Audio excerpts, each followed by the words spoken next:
Olá, meus queridos irmãos. Estou aqui para falar um pouco sobre a Bíblia comemorativa dos 70 anos da Igreja Presbiteriana de Jundiaí. Nossa igreja foi organizada em 29 de julho de 1951, portanto, há 70 anos. E de lá para cá, construímos uma presença sólida na cidade e na região. Para comemorar esta data, o Conselho mandou confeccionar 500 exemplares da Bíblia comemorativa dos 70 anos da IPJ. Esta Bíblia possui uma capa flexível com a impressão do selo dos 70 anos na frente e no verso o brasão da IPJ e o da Igreja Presbiteriana do Brasil, nossa denominação. No encarte, temos uma breve história da IPJ e nas páginas seguintes, algumas fotos que remetem aos 70 anos da igreja com várias gerações. A versão desta Bíblia é a Nova Almeida atualizada, com letras grandes, para ajudar você na sua leitura. Quero lembrá-lo que esta Bíblia é uma edição limitada e você não pode ficar sem ela. Para você que tem interesse, então, em adquirir, é muito fácil. Basta apontar o seu celular para o QR Code que aparece aqui embaixo e solicitar o seu exemplar. Ou, se preferir, pode ligar no telefone que aparece no vídeo de segunda a sexta-feira, das 8h30 às 16h30 e falar com a nossa secretaria. Presenteie seus familiares e amigos e este, sem dúvida, é o meu recado.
Olá, meus queridos irmãos.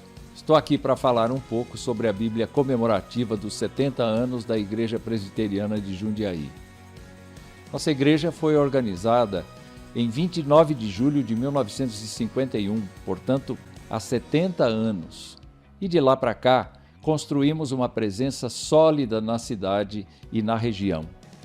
Para comemorar esta data, o Conselho mandou confeccionar 500 exemplares da Bíblia comemorativa dos 70 anos da IPJ. Esta Bíblia possui uma capa flexível com a impressão do selo dos 70 anos na frente e no verso o brasão da IPJ e o da Igreja Presbiteriana do Brasil, nossa denominação. No encarte, temos uma breve história da IPJ e nas páginas seguintes, algumas fotos que remetem aos 70 anos da igreja com várias gerações. A versão desta Bíblia é a Nova Almeida atualizada, com letras grandes, para ajudar você na sua leitura. Quero lembrá-lo que esta Bíblia é uma edição limitada e você não pode ficar sem ela. Para você que tem interesse, então, em adquirir, é muito fácil. Basta apontar o seu celular para o QR Code que aparece aqui embaixo e solicitar o seu exemplar. Ou, se preferir, pode ligar no telefone que aparece no vídeo de segunda a sexta-feira, das 8h30 às 16h30 e falar com a nossa secretaria. Presenteie seus familiares e amigos e este, sem dúvida, é o meu recado.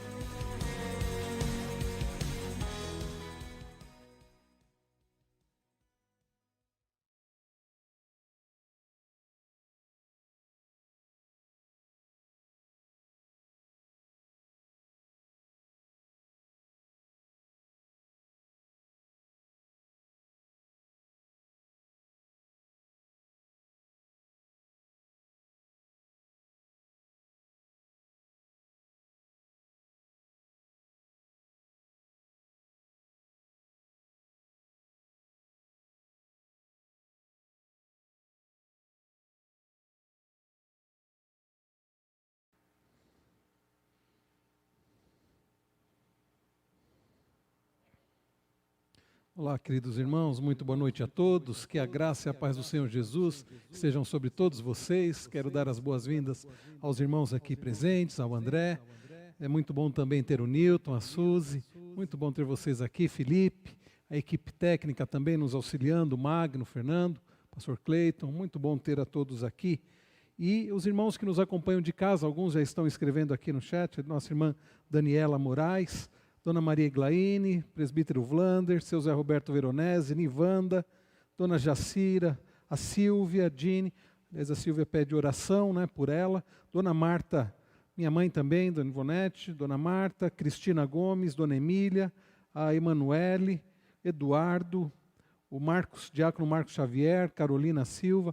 Muito bom ter os irmãos acompanhando, aqueles que nos acompanham e não escreveram aqui no chat, muito bom ter os irmãos acompanhando a transmissão deste estudo bíblico. Quero aproveitar, queridos, para agora no início agradecer também aos irmãos, né, pela manifestação de carinho, por ocasião do meu aniversário antes de ontem, né? Muito obrigado pelas mensagens, que Deus abençoe muitos irmãos. Hoje, falando em aniversário, hoje é aniversário do nosso irmão presbítero Luiz Carlos Lerose, seu Calói, que está, me parece que em viagem a trabalho, pelo menos estava, né, desde ontem. Então nós vamos orar também agradecendo a Deus pela vida, mais um ano de vida do nosso irmão presbítero Luiz Carlos Lerose. Vamos orar também, meus irmãos, por aqueles que estão enfermos, estão necessitados. Eu peço que os irmãos continuem orando pelo meu primo Eli, lá de Guarulhos, ainda está hospitalizado por conta da Covid.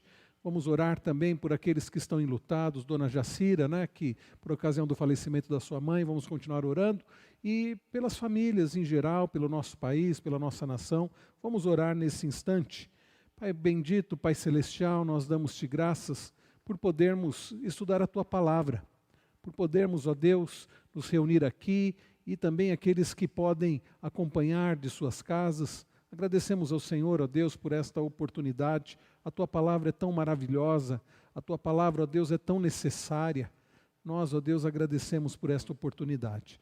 Antes, ó Deus, do início deste estudo, pelo qual nós rogamos a orientação do Senhor, nós queremos colocar diante do Senhor os nossos pedidos de oração. Oramos, ó Deus, em favor daqueles que estão adoentados, estão enfermos, estão acamados, em favor daqueles que estão padecendo, ó Deus, por sofrimento emocional ou também por privação material. Pedimos, ó Deus, por aqueles que estão desempregados, pedimos por aqueles que estão em conflito, pedimos, ó Deus, por aqueles que não servem ainda ao Senhor, que a Tua graça e misericórdia os alcance em Cristo Jesus.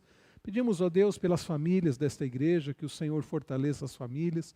Pedimos, ó Deus, por aqueles que estão enlutados, quantas famílias ainda sofrendo, quantas famílias pranteando, chorando a morte de entes queridos. Pedimos, ó Deus, pela nossa nação. Tem misericórdia, ó Deus, da nossa nação. Oramos pelos governantes, como a Tua palavra nos ensina, que o Senhor dê sabedoria e use a vida dos governantes para que tenhamos uma vida em paz, uma boa vida aqui, mas que nada, ó Deus, nos impeça, independente das circunstâncias, de sermos igreja fiel, servirmos ao Senhor para a Tua glória. Também, ó Deus, agradecemos mais um ano de vida que o Senhor concede ao teu servo, o presbítero Luiz Carlos Leirose, seu Calói. Agradecemos pela bênção que ele é em nossa igreja, que o Senhor continue abençoando, guardando a vida dele, e agradecemos pelos demais que também aniversariaram, vão aniversariar ainda nesses dias. Tudo isso, ó Deus, nós pedimos gratos no precioso e santo nome de Jesus, o nosso amado Senhor e Salvador. Amém. Irmãos, antes de iniciarmos o estudo, eu quero também dar um aviso, vai que eu me esqueça depois, né, Magno? Nosso irmão Magno, Diácono Magno, pede para avisar que ele já preparou, juntamente com o reverendo Wilson, né, o terceiro módulo do curso para oficiais. Este, queridos, é um curso que nós desenvolvemos e o reverendo Wilson está à frente, gravando os vídeos, nosso irmão Magno editando, preparando tudo, para que os homens da nossa igreja possam estar preparados para assumir a liderança da nossa igreja. Nossa igreja, ela tem oficiais. A Igreja Presbiteriana do Brasil, ela tem oficiais, diáconos, presbíteros docentes, pastores e presbíteros regentes, os presbíteros que administram e auxiliam o pastor no pastoreio da igreja. E nós, irmãos, temos entendido a importância, que é muito importante, a necessidade dos homens da nossa igreja estarem preparados. Por isso, o desenvolvimento deste curso é um curso totalmente online, ou seja, você pode acessar no site da nossa igreja e então você pode se inscrever para este curso, você pode acessar os vídeos e assistir aos vídeos conforme você tem tempo.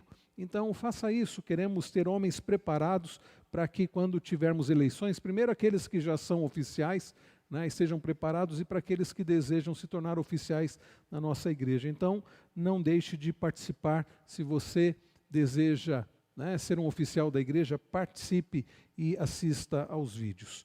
Muito bem, queridos, nós estamos falando sobre o tema tempo de confiança. Os irmãos vão verificar os slides, né? Nós vamos passar aqui, confiando em Deus em uma sociedade pós-cristã. Temos vivido, queridos, dias muito difíceis, não é verdade?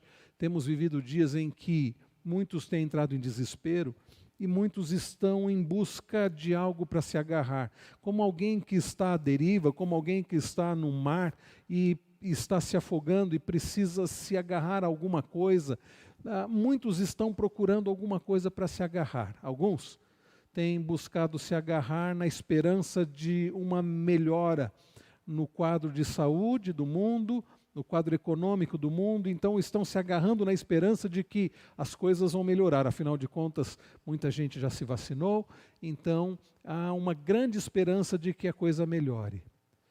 Outros estão se agarrando no fato de que quem tem dinheiro pode ter mais segurança. Então, pessoas que se agarram à sua conta bancária, aqueles que têm dinheiro, que se agarram a bens materiais, outros estão se agarrando em outras pessoas, acreditando que outros poderão ajudá-los.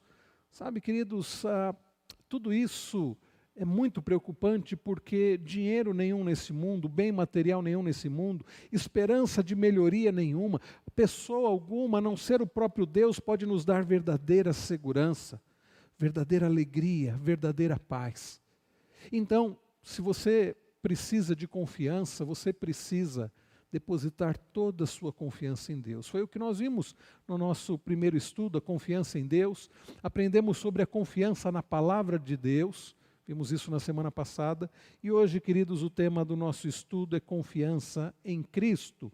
Confiança em Cristo. E nós vamos começar falando sobre os benefícios que temos em Cristo. Num livro chamado Nossa Suficiência em Cristo, do pastor norte-americano John MacArthur Jr., ele conta uma história, né, envolvendo um amigo, um pastor amigo dele, bastante interessante. Ele conta, Felipe, que ele tem um amigo pastor que estava fazendo uma série de palestras nos Estados Unidos, entre Carolina do Norte e Carolina do Sul, e aquele pastor ficou hospedado na casa de alguns irmãos, de onde ele saía quase que todas as noites para dar as palestras nas igrejas.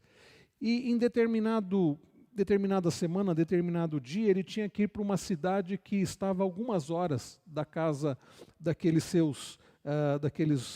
família que o hospedava. Então ele disse: olha, uma família dessa igreja vai vir me buscar e eu vou chegar tarde, vou chegar por volta da meia-noite.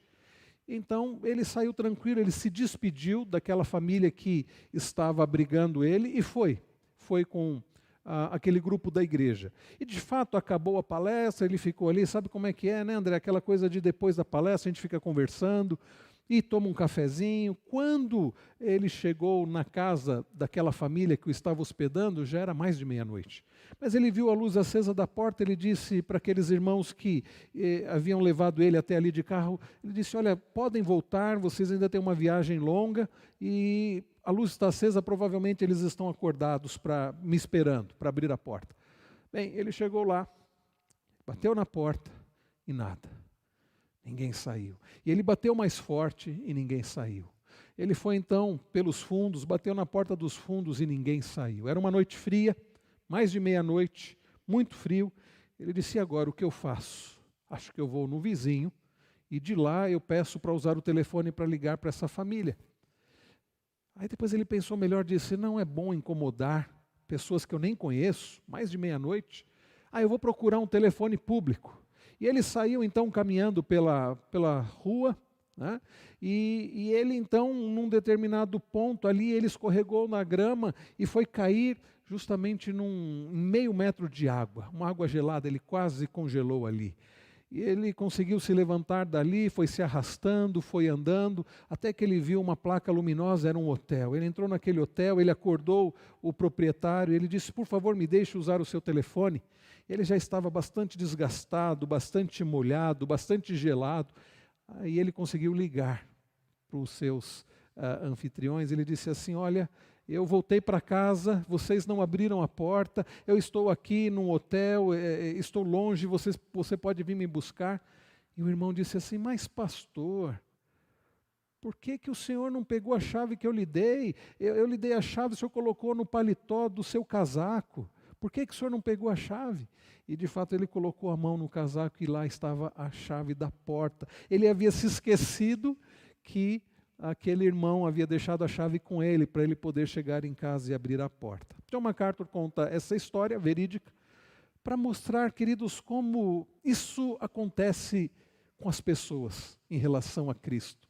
Nós temos benefícios em Cristo, nós temos bênçãos em Cristo. Aqueles que estão em Cristo têm tantas bênçãos, mas nós somos como aquele homem que está com a chave no bolso do paletó e ficou passando frio, ficou sofrendo, não abriu a porta. Queridos, em Cristo Jesus nós temos muitos benefícios, mas por vezes estamos nos agarrando à psicologia, estamos nos agarrando à força do homem, estamos nos agarrando e colocando a nossa esperança e confiança na nossa própria força, estamos colocando a nossa esperança e confiança na força do outro, estamos colocando a nossa confiança e esperança nas situações, nas circunstâncias, no governo, num possível outro governo, em tantas coisas, em pessoas, e somos como aquele homem com a chave no paletó, mas sem conseguir abrir a porta, e sofrendo. Sabe por quê, queridos?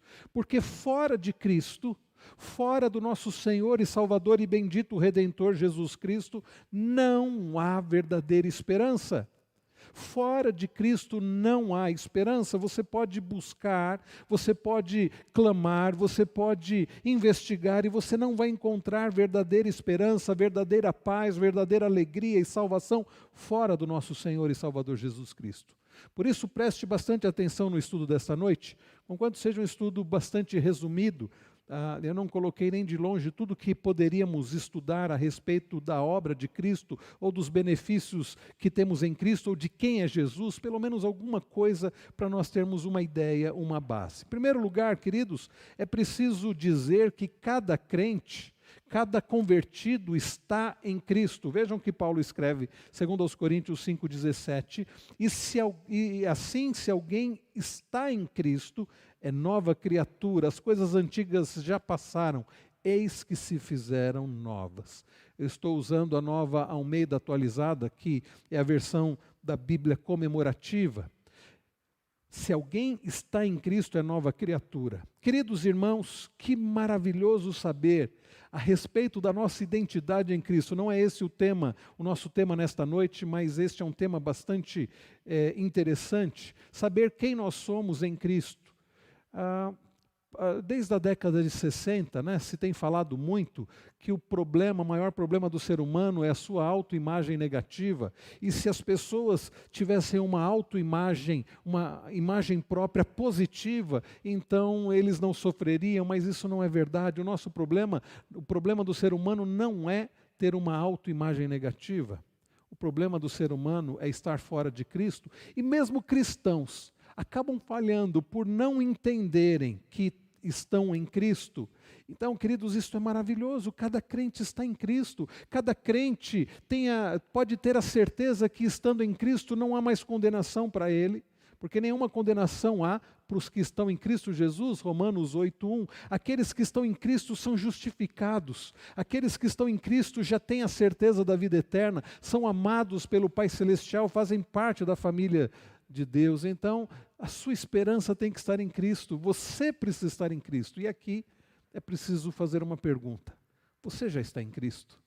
Você já reconheceu os seus próprios pecados? Você já confessou os seus pecados? Você já depositou a sua fé, a sua confiança em Cristo? Somente aqueles que têm ao Senhor Jesus como seu Senhor e Salvador estão em Cristo.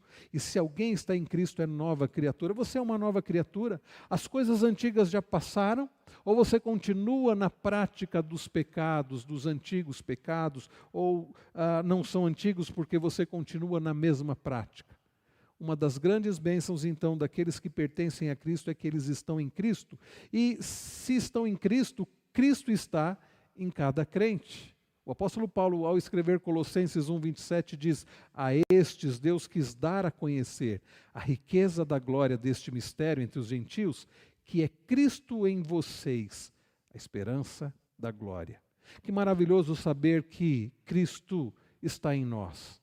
Através do Espírito Santo, nós temos, queridos, a certeza de Cristo em nós, a esperança da glória, Cristo em nós.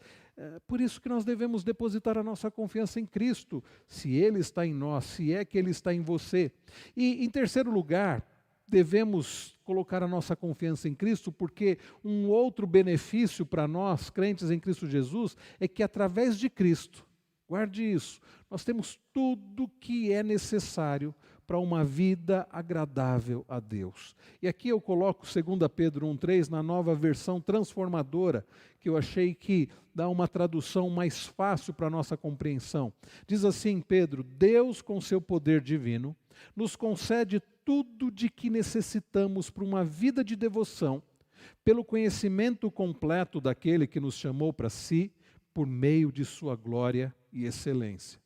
Deus, com seu divino poder, diz Pedro, nos concede tudo de que necessitamos para uma vida de devoção. Tudo que eu e vocês precisamos para uma vida de serviço ao Senhor, para uma vida que glorifica ao Senhor, Deus já providenciou para nós. Mas Pedro diz, pelo conhecimento completo de quem? Daquele que nos chamou para si, por meio de sua glória e excelência. Quem é que nos chamou para si por meio de sua glória e excelência? O nosso Senhor Jesus. Então, queridos, por meio do conhecimento de Cristo, nós temos tudo que nós precisamos para uma vida que agrada ao Senhor. Tem gente que pensa assim, não, eu preciso de saúde para agradar ao Senhor, eu preciso de mais dons para agradar ao Senhor, nós temos tudo o que nós precisamos em Cristo para uma vida agradável ao Senhor. Logo, tudo o que nós precisamos é Cristo. Daí Davi dizer, nos conhecido Salmo 23, o Senhor é o meu pastor e nada me faltará. O Senhor é o meu pastor, em outras palavras, e eu não preciso de mais nada. O Senhor é o meu pastor e eu estou satisfeito.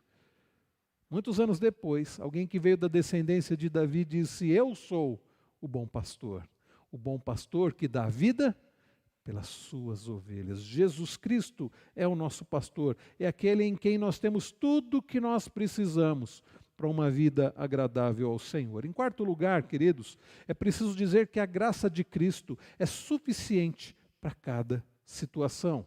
Este conhecido texto de 2 Coríntios 12:9 nos diz: então ele me disse, a minha graça é o que basta para você, é a Nova Almeida atualizada, porque o poder se aperfeiçoa na fraqueza.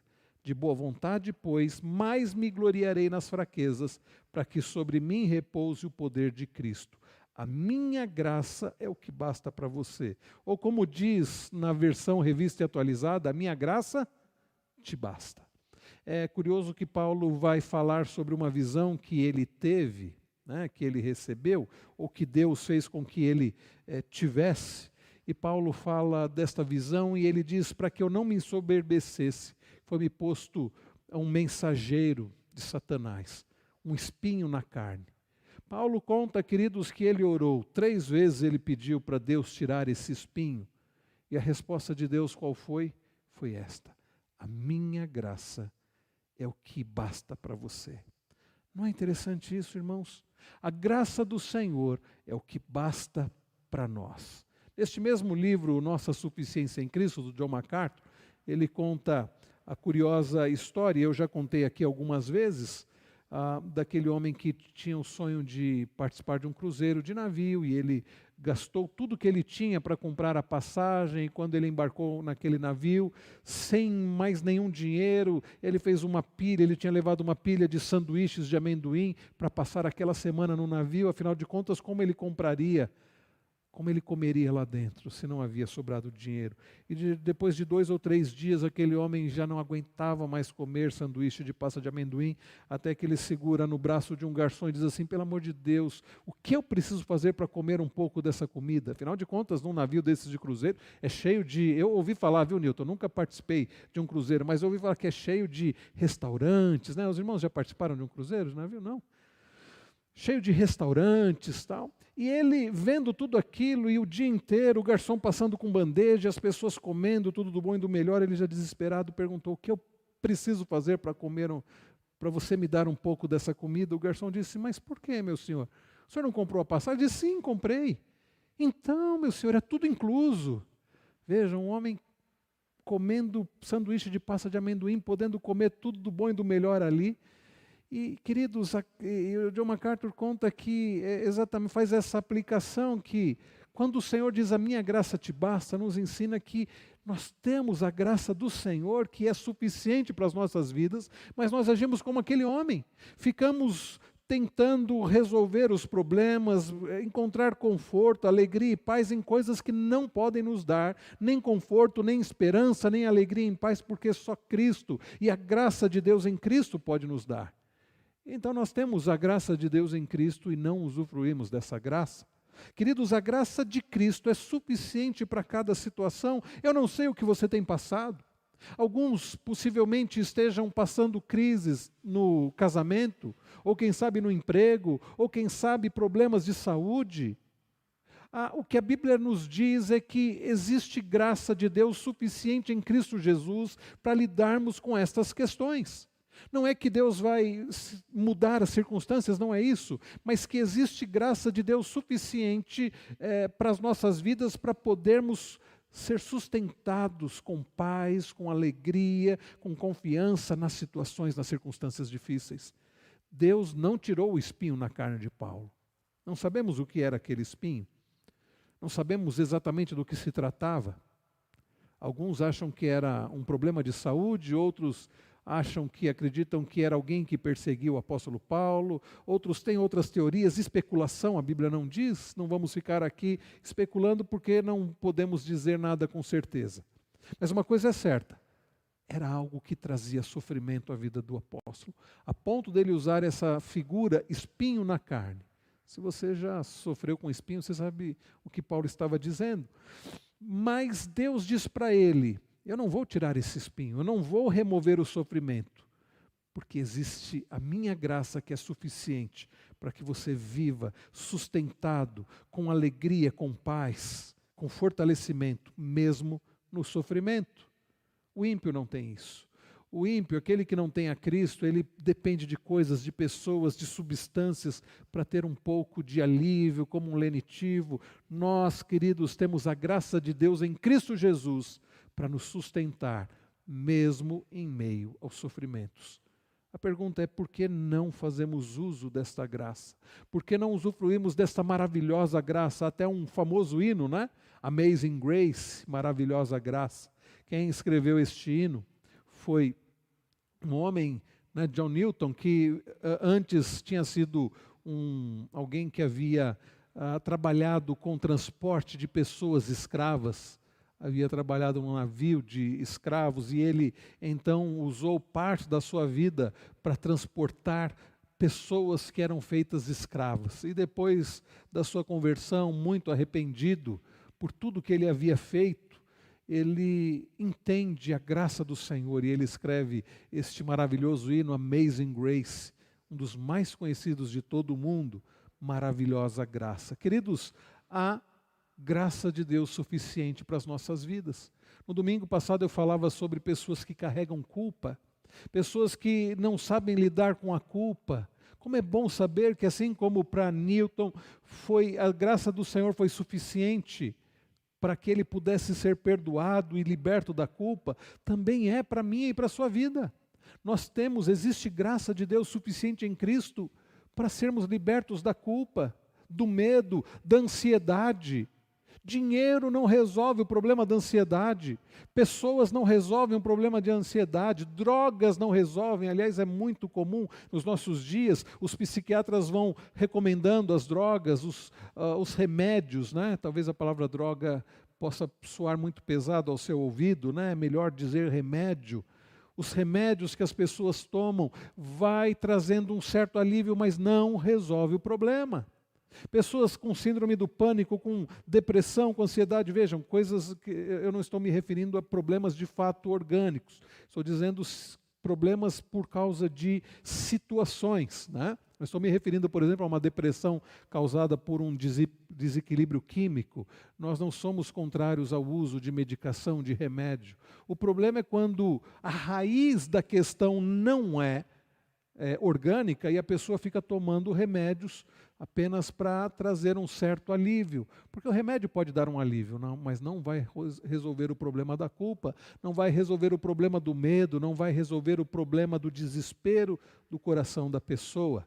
A minha graça te basta, diz o Senhor para o apóstolo Paulo. Quinto lugar, queridos, em Cristo nós somos abençoados com toda sorte de bênçãos espirituais. É o que Paulo escreve em Efésios 1:3. Bendito seja o Deus e Pai de nosso Senhor Jesus Cristo, que nos abençoou com todas as bênçãos espirituais nas regiões celestiais em Cristo. O reverendo Hernandes tem um sermão, se você quiser depois você pode procurar na internet. O povo de Deus, o povo mais rico deste mundo, e ele trabalha isso, né, que o povo de Deus é o povo mais rico deste mundo, não materialmente falando, mas por causa das bênçãos que temos em Cristo Jesus, como a paz, como a alegria, a certeza da salvação. Isso, meus irmãos, é a maior riqueza, porque dinheiro não pode trazer paz, não pode trazer o alívio verdadeiro da culpa, não pode. Teríamos muitas outras bênçãos para falar em Cristo Jesus, mas eu quis separar um tema para falarmos aqui hoje, porque se nós não entendermos quem é Jesus Cristo, nós não vamos confiar. Vocês não confiariam em alguém que vocês não conhecem. É muito difícil, não é? Confiar em alguém que a gente não conhece. Eu penso, queridos, que um dos grandes problemas dentro da própria igreja cristã seja o fato de que cristãos não conhecem aqueles que eles dizem que é o seu Senhor. Não conhecem a Jesus. É interessante que nos dias de Jesus, os seus discípulos também andaram com ele, viram muitas coisas, mas parece que não sabiam quem Jesus era, né? E muitos hoje também não sabem quem é Jesus. E é por isso que preferem confiar numa outra pessoa, por vezes até um ímpio, para dar conselhos sobre como ele deve agir no casamento, como ele deve educar os filhos, como ele deve lidar com as emoções. Preferem confiar numa pessoa que não teme a Deus do que na palavra de Deus, do que no próprio Senhor Jesus Cristo, porque de fato não conhecem quem é Jesus. E a pergunta fica: quem é Jesus Cristo, meus irmãos? Dentre tantas informações, verdades bíblicas, eu separei algumas delas. Em primeiro lugar, queridos, e nós poderíamos ver isso também em João 1, né, que diz que no princípio era o Verbo estava com Deus e o Verbo era Deus. Jesus Cristo é Deus. Colossenses 1,15, eu separei aqui Colossenses 1, de 15 em diante. Olha só o que diz: Ele é a imagem do Deus invisível, o primogênito de toda a criação. Jesus Cristo, diz o apóstolo Paulo, é a imagem do Deus invisível, o primogênito de toda a criação. É curioso que Deus cria o homem, e a Bíblia diz que Deus criou o homem à sua imagem e semelhança. O que aconteceu tempos depois? Gênesis 3, o homem pecou, Adão pecou. E com isso a imagem foi desfigurada. E Deus deseja ter representantes visíveis dele, que é um Deus invisível. E Deus envia seu Filho. Anos depois, Deus envia Jesus Cristo, que é a imagem do Deus invisível. Imagem do Deus invisível significa, meus irmãos, que Ele é o próprio Deus. Eu acho muito interessante a frase que reverendo Hermes usa no seu livro Eu Creio no Pai, no Filho e no Espírito Santo. Ele diz assim, ao tratar a respeito da pessoa do nosso Senhor Jesus Cristo, ele diz, muitos se referem a Jesus como um grande profeta, como no Islã é dito, né? Os muçulmanos se referem a Jesus como um grande profeta, outros se referem a Jesus como um espírito muito iluminado, como os espíritas, outros se referem a Jesus como tendo sido um grande líder, outros se referem a Jesus como com muitas qualidades. O reverendo Hermesen diz acertadamente, nenhuma definição que não seja que ele é o próprio Deus, qualquer outra definição a respeito de Cristo que não seja que ele é o próprio Deus, é na verdade uma ofensa a Cristo. Chamá-lo de grande profeta, espírito iluminado, um grande líder, qualquer uma dessas definições vai ser uma ofensa a Cristo, porque na verdade Cristo é o próprio Deus. Jesus Cristo é o próprio Deus, é a imagem do Deus invisível, como João diz, no princípio era o Verbo estava com Deus e o Verbo era Deus. Por que é que você prefere confiar em você mesmo, ao invés de confiar naquele que é o próprio Deus? Por que confiar na força do homem, daquela pessoa que talvez até seja bem intencionada, mas que não é o próprio Deus? Por que confiar em circunstâncias, em situações, e deixar de confiar no próprio Deus, que é Jesus Cristo? Ele é a imagem do Deus invisível. Mas o texto também diz, ele é o primogênito de toda a criação. Jesus Cristo, ele é preeminente. Significa, meus queridos irmãos, que ele é o primogênito de toda a criação. Jesus Cristo não foi criado. Algumas seitas ensinam que Jesus, ele foi criado, que ele é um Deus menor. Os testemunhos de Jeová dizem isso. Jesus Cristo é um Deus menor. Existe Jeová, o Pai, o Deus verdadeiro, e existe Jesus Cristo, que eles fazem uma série de elogios, mas que na verdade, como diz o reverendo Hermes, soam mais como ofensas porque eles não creem em Jesus como sendo o próprio Deus. Aquele que, depois de Tomé, o incrédulo, depois de Tomé ver e tocar nas marcas de Jesus, Tomé dizer assim, Senhor meu e Deus meu.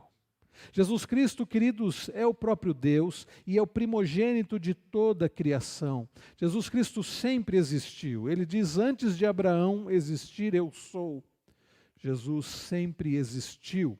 Também, queridos, em terceiro lugar, Jesus Cristo é o Criador de todas as coisas. Assim como lá em João 1 diz, tudo que foi, sem Ele nada do que foi feito se fez. Aqui em Colossenses 1, agora no verso 16, Paulo diz, pois nele foram criadas todas as coisas, nos céus e sobre a terra, as visíveis e as invisíveis, sejam tronos, sejam soberanias, quer principados, quer potestades. Tudo foi criado por meio dele e para ele.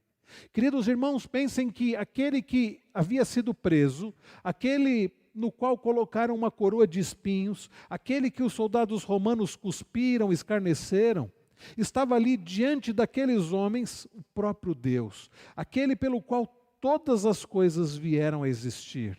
Já pararam para pensar nisso? Jesus Cristo é o Criador, juntamente com o Pai. Jesus Cristo é o Criador de todas as coisas. E a pergunta continua: por que não confiar em Cristo? Por que não lançarmos toda a nossa esperança e confiança naquele que é o Criador de todas as coisas, naquele que tem tanto poder que todas as coisas venham a existir por meio dele e para ele? Aliás, ao falar sobre isso, por meio dele e para ele, precisamos dizer que Jesus Cristo é o centro do universo. Tudo foi criado por meio dele e para ele. Tudo foi criado por meio dele e para ele. Ele é o sustentador de todas as coisas, ele é o centro do universo. Nós precisamos, meus irmãos, ele mantém controle sobre tudo. É por isso que o estadista holandês já falecido, Abraham Kuyper, disse que não há 1 centímetro do universo que Cristo não possa apontar o dedo e dizer: é meu, me pertence. Porque tudo foi criado por meio dele e tudo foi criado para ele. E o apóstolo Paulo, que escreveu essas palavras aqui, Colossenses 1,16, foi o mesmo que, ao escrever Romanos, disse: tudo por meio dele e para ele são todas as coisas.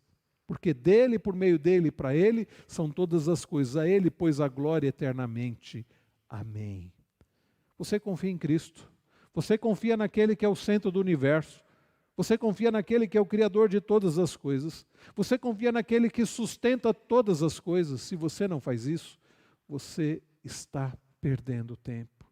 Você é como aquele homem com a chave no paletó. Você é como aquele rapaz comendo sanduíches de pasta de amendoim, podendo comer de tudo do bom e do melhor. Pare de depositar a sua confiança em você mesmo. Pare de depositar a sua confiança nas circunstâncias, em coisas, em pessoas. Coloque toda a sua confiança naquele que é o centro do universo, naquele pelo qual tudo foi criado e para o qual tudo existe. Quinto lugar, queridos, a Bíblia diz que Jesus Cristo é eterno. No verso 17, Paulo diz: Ele é antes de todas as coisas.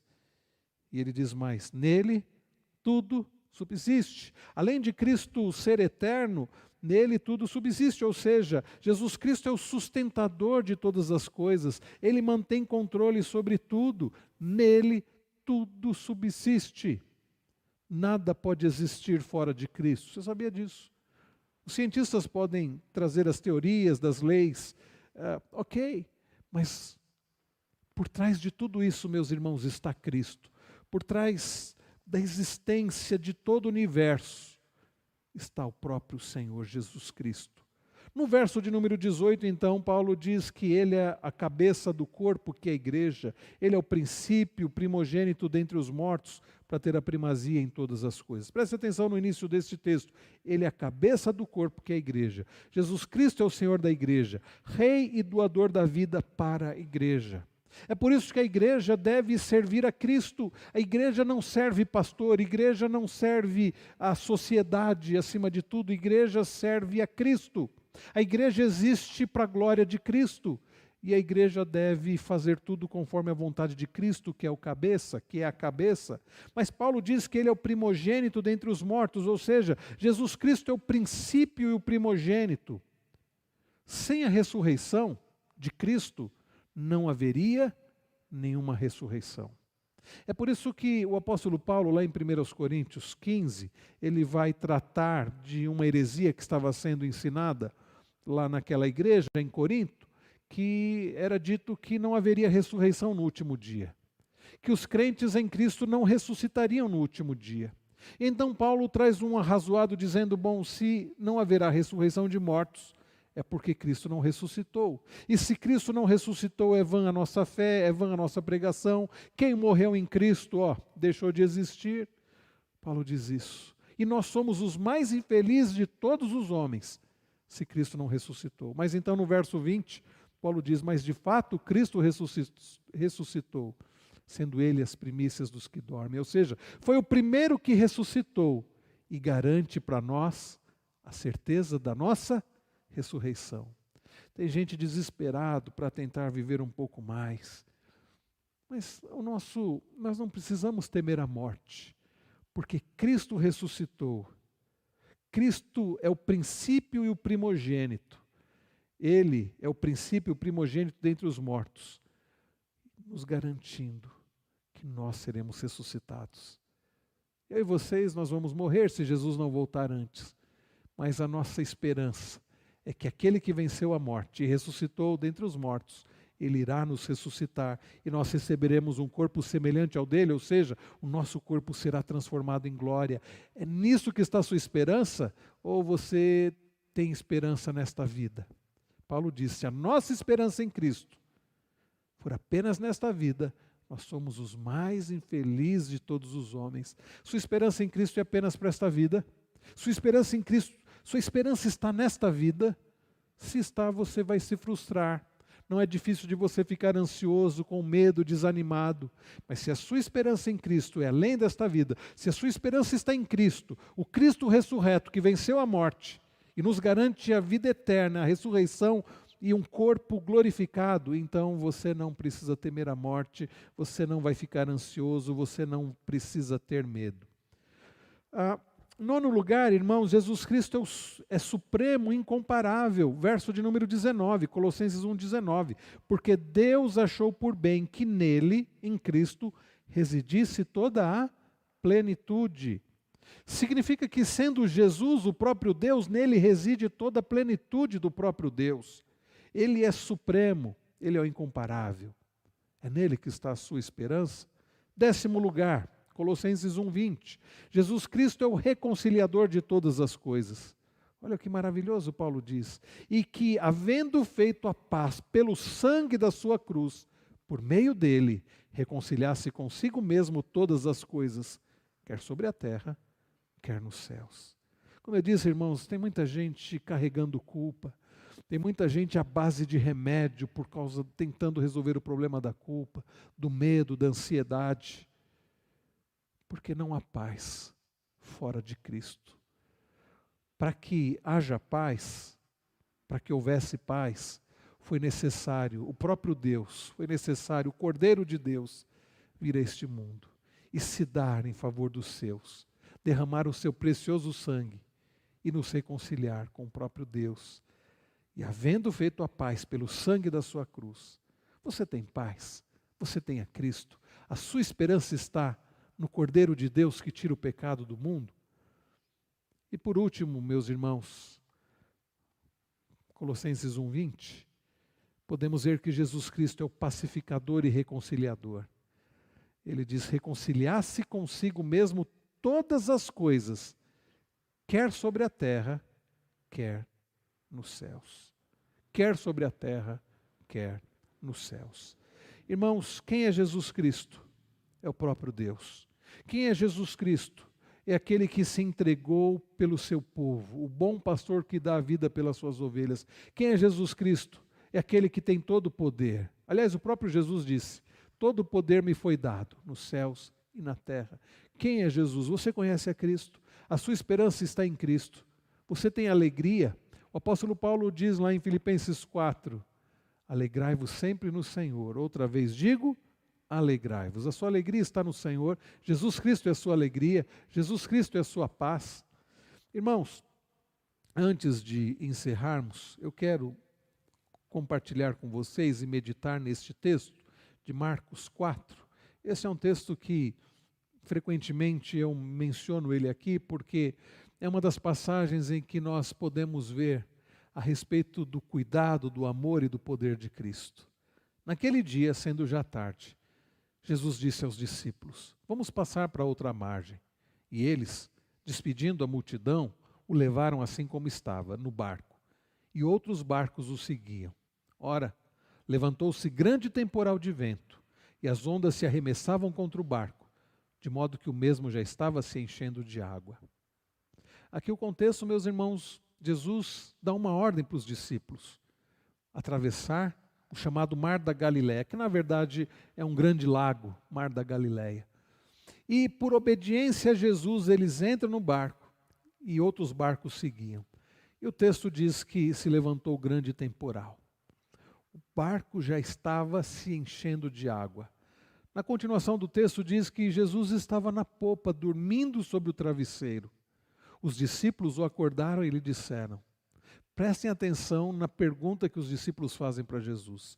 Mestre, o Senhor não se importa que pereçamos? Percebem, meus irmãos, a pergunta?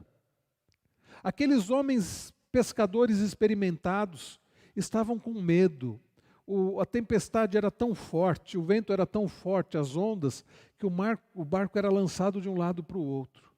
Jesus está dormindo. Jesus estava dormindo certamente porque estava muito cansado. Mateus relata um pouco, mas os outros evangelhos relatam com mais detalhes tudo quanto Jesus tinha feito antes. A maratona de atividades de Jesus, de curas, e Jesus certamente estava muito cansado. Mas Jesus também, meus irmãos, estava dormindo tranquilo, porque ali naquele barco não estava um homem qualquer. E então eles acordam a Jesus e eles perguntam: Mestre, o Senhor não se importa que pereçamos? Eles até se dirigem a Jesus de uma forma respeitosa: Mestre.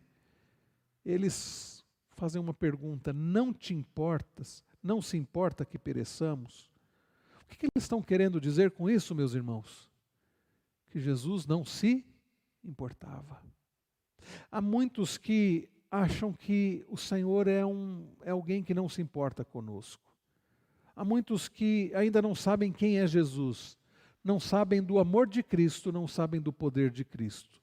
E é curioso porque aqueles homens já seguiam a Jesus por um tempo, eles já tinham visto Jesus fazer tantas coisas, mas ainda eles tinham dúvida se Jesus de fato os amava. E se Jesus era poderoso. Irmãos, se nós temos dúvidas se alguém nos ama, como confiar em alguém que não nos ama? Como você vai confiar em alguém que não se importa com você? Tem como confiar? Não. Talvez até você tenha alguém que se importe muito com você. Um pai, uma mãe, um cônjuge, um grande amigo, alguém que você sabe que se importa com você. Mas é alguém que, assim como você, é limitado. É alguém que na hora de ajudar pode ter toda a boa vontade, mas não consegue ajudar. Aqueles discípulos também não sabiam quem era Jesus, de fato, a respeito do poder de Jesus. Olha o que diz o texto. E ele, despertando, repreendeu o vento e disse ao mar: acalme-se, fique quieto. O vento se aquietou e tudo ficou bem calmo. Então Jesus lhes perguntou: por que vocês são tão medrosos? Como é que ainda não têm fé? Aqueles homens, queridos, conquanto andassem com Jesus, conquanto tivessem obedecido a Jesus para entrar naquele barco, para atravessar o mar da Galileia, eles ainda não confiavam em Jesus. A ponto deles perguntarem: Mestre, não te importa que pereçamos? E é interessante, irmãos, que o texto diz que Jesus deu ordem à própria criação. Prestaram atenção? E ele, despertando, repreendeu o vento e disse ao mar: acalme-se, fique quieto. E o mais surpreendente não é Jesus falando isso, é o mar e o vento obedecendo.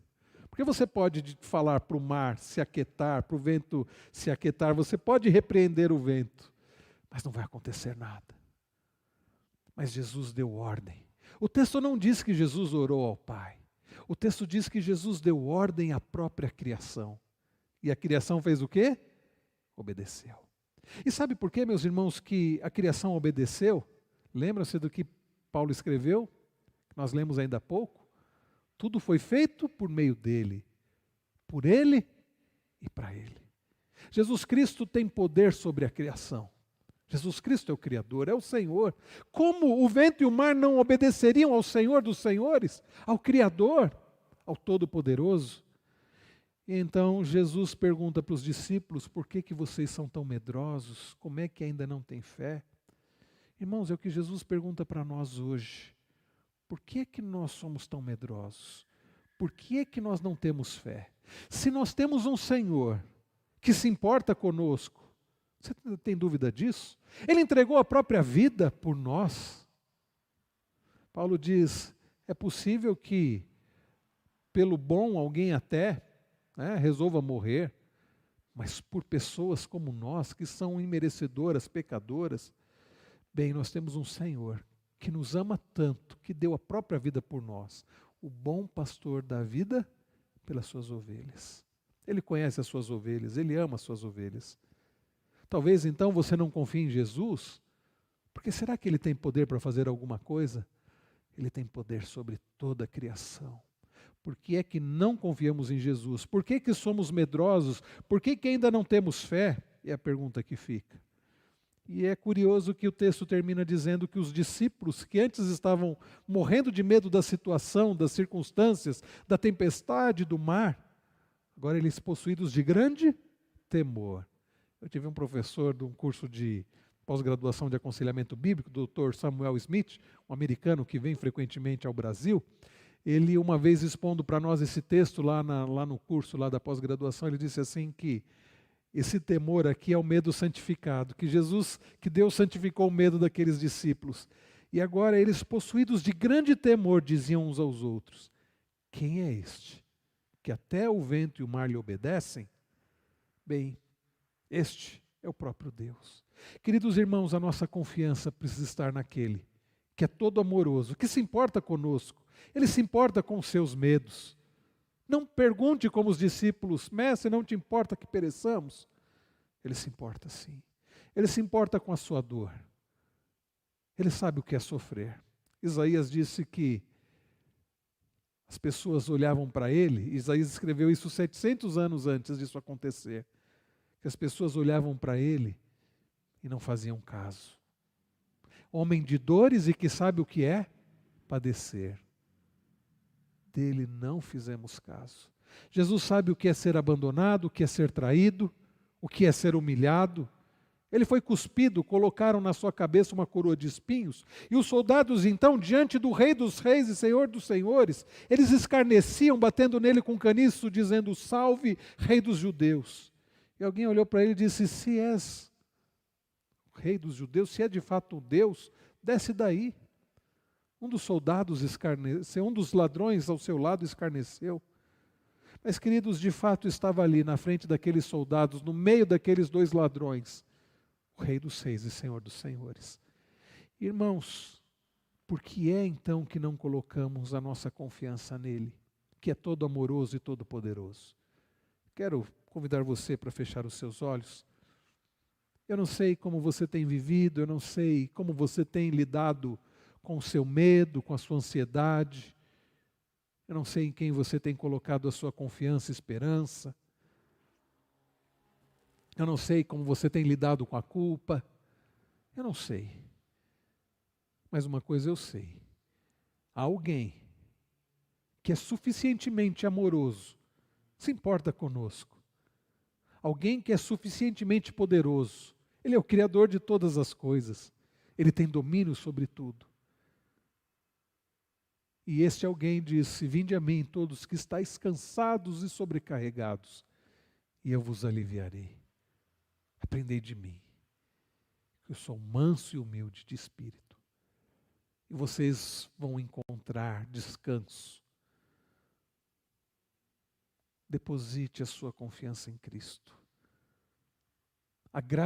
Existe graça suficiente de Deus em Cristo Jesus para a sua vida.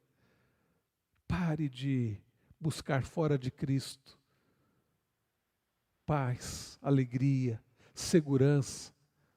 Peça ajuda a Deus e diga: Senhor, ajuda-me a depositar toda a minha confiança em Cristo, o Rei dos Reis e Senhor dos Senhores, aquele que nos ama e que tem todo o poder. Pai Celestial, eu quero agradecer ao Senhor por teu amado Filho Jesus Cristo, aquele que é o Rei dos Reis e Senhor dos Senhores, aquele que o Senhor, mesmo, ó Deus, colocou como um nome acima de todo nome.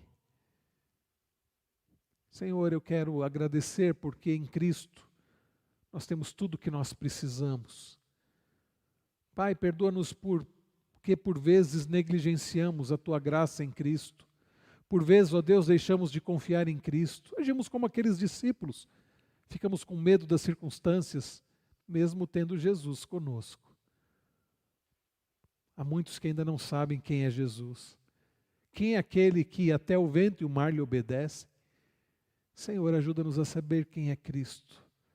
a viver para Ele, a sermos sustentados por Ele, termos nele mesmo a nossa alegria e paz.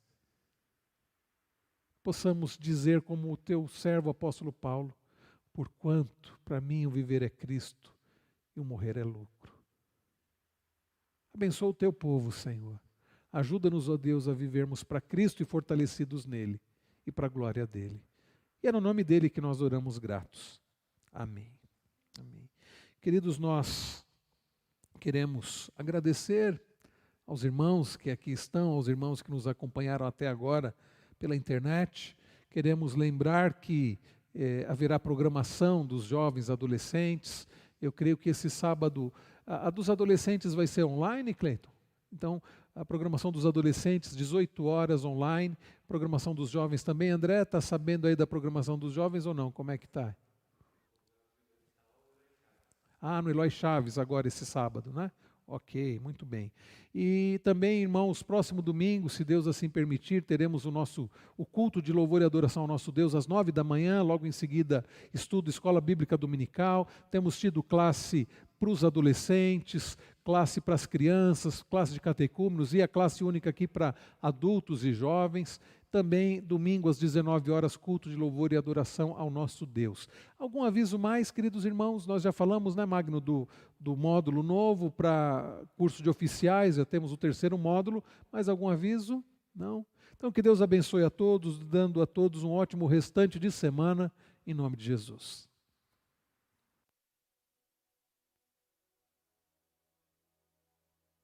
Olá, meus queridos irmãos. Estou aqui para falar um pouco sobre a Bíblia comemorativa dos 70 anos da Igreja Presbiteriana de Jundiaí. Nossa igreja foi organizada em 29 de julho de 1951, portanto, há 70 anos. E de lá para cá, construímos uma presença sólida na cidade e na região. Para comemorar esta data, o Conselho mandou confeccionar 500 exemplares da Bíblia comemorativa dos 70 anos da IPJ. Esta Bíblia possui uma capa flexível com a impressão do selo dos 70 anos na frente e no verso o brasão da IPJ e o da Igreja Presbiteriana do Brasil, nossa denominação. No encarte, temos uma breve história da IPJ e nas páginas seguintes, algumas fotos que remetem aos 70 anos da igreja com várias gerações. A versão desta Bíblia é a Nova Almeida atualizada, com letras grandes, para ajudar você na sua leitura. Quero lembrá-lo que esta Bíblia é uma edição limitada e você não pode ficar sem ela. Para você que tem interesse, então, em adquirir, é muito fácil. Basta apontar o seu celular para o QR Code que aparece aqui embaixo e solicitar o seu exemplar. Ou, se preferir, pode ligar no telefone que aparece no vídeo de segunda a sexta-feira, das 8h30 às 16h30 e falar com a nossa secretaria. Presenteie seus familiares e amigos e este, sem dúvida, é o meu recado.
Olá, meus queridos irmãos.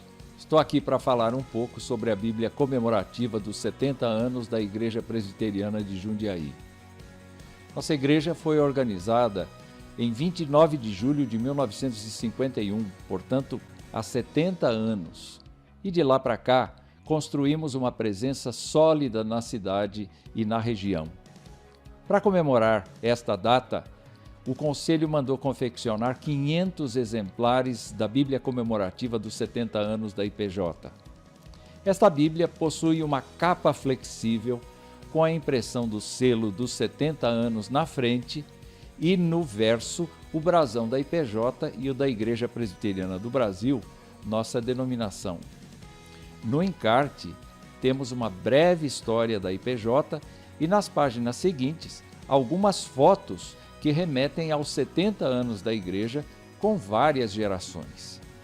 A versão desta Bíblia é a Nova Almeida atualizada, com letras grandes, para ajudar você na sua leitura.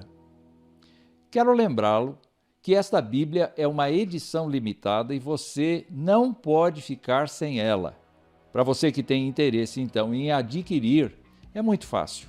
Basta apontar o seu celular para o QR Code que aparece aqui embaixo e solicitar o seu exemplar.